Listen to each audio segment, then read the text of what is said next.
নমস্কার বন্ধুরা, Mita daily cooking and ব্লগে আপনাদের সকলকে স্বাগত।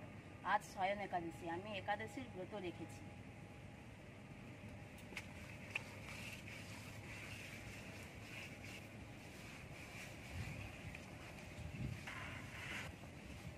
আমি এখন রান্নাঘরে মাটি গোবর দিয়ে নেতা দিচ্ছি। দিদি ঠাকুমাদের মুখে শুনেছি গোবর মাটি দিয়ে নেতা দিয়ে রান্নাঘর শুদ্ধ হয়ে যায়।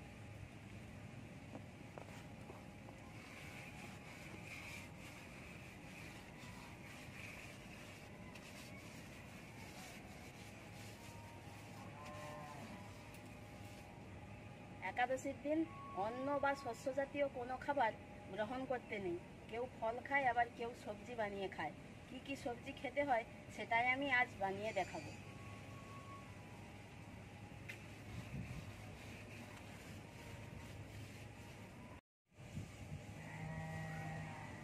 পুরো ভিডিওটা দেখতে থাকুন, স্কিপ করবেন না, ভালো লাগবে। একাদশীর দিনে কি কি সবজি রান্না করব দেখে নিন। পেঁপে, মিষ্টি কুমড়ো, কাঁচা কলা, কাঁচা লঙ্কা, আলু, এখানে কাঁচা বাদাম ভিজিয়ে রেখেছি, নারকেল, সন্দক লবণ। আপনারা এই লবণটা কি নামে ডাকেন আমাকে একটু কমেন্ট করে বলবেন। আমাদের এখানে সন্দক নামেই পরিচিত। ফরচুনের সূর্যমুখী তেল, এই তেলটাই রান্নায় ব্যবহার করব। সবজিগুলো কেটে নেব।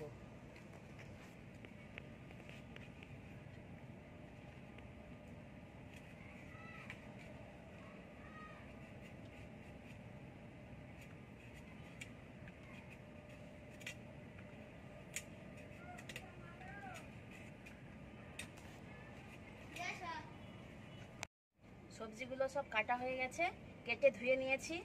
এরকম সব ছোট ছোট, বেশি বড় করলাম না, ছোট ছোটই কেটেছি। এবার পরিষ্কার করে নেব জায়গাটা।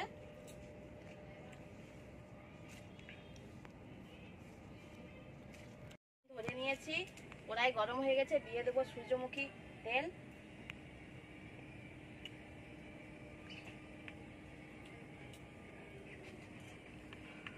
আলু ভাজবো।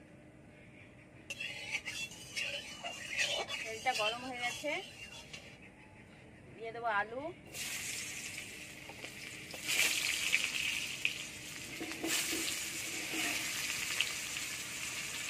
একই সাথে কাঁচা লঙ্কা দিয়ে দিচ্ছি।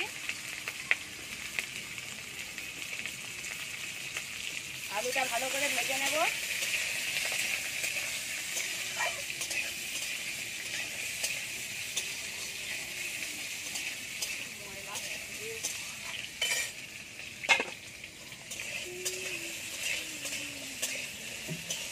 আলুটা ভাজতে ভাজতে নারকেলটা কুচিয়ে রেখেছিলাম, নারকেলটা দিয়ে দেবো।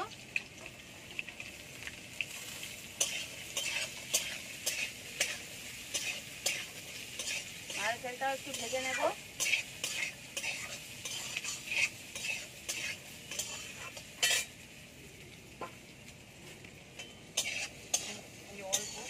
নারকেল আলুটা ভাজা ভাজা হয়ে গেছে। এবার কুমড়ো, কাঁচা কলা, পেঁপেটা দিয়ে দেবো একই সঙ্গে।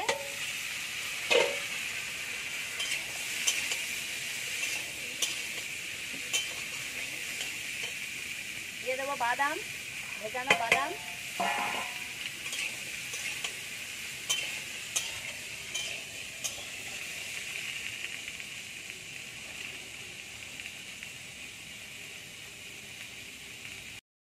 এবার লবণটা দিয়ে দেবো পরিমাণ মতো। লবণটা বুঝেই দিতে হবে। ভালো করে কষিয়ে নেব।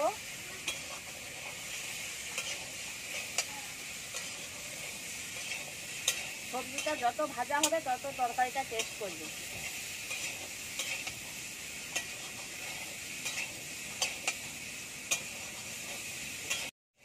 সবজিটা ভালো করে ভাজা হয়ে গেছে, দিয়ে দেবো জল।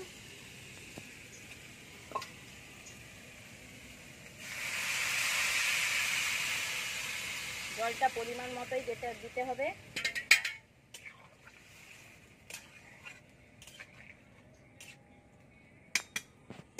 আর একটু দেবো।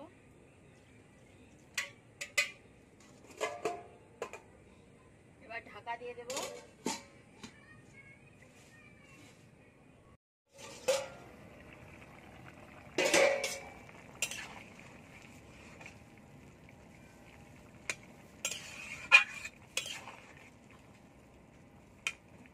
তরকারিটা প্রায় হয়ে এসছে, আর একটু ঢাকা দিতে হবে।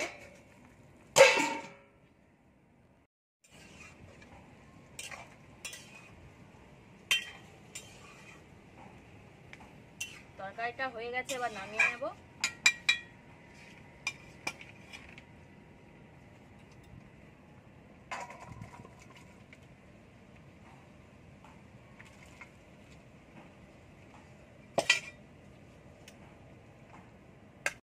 তরকারিটা হয়ে গেছে।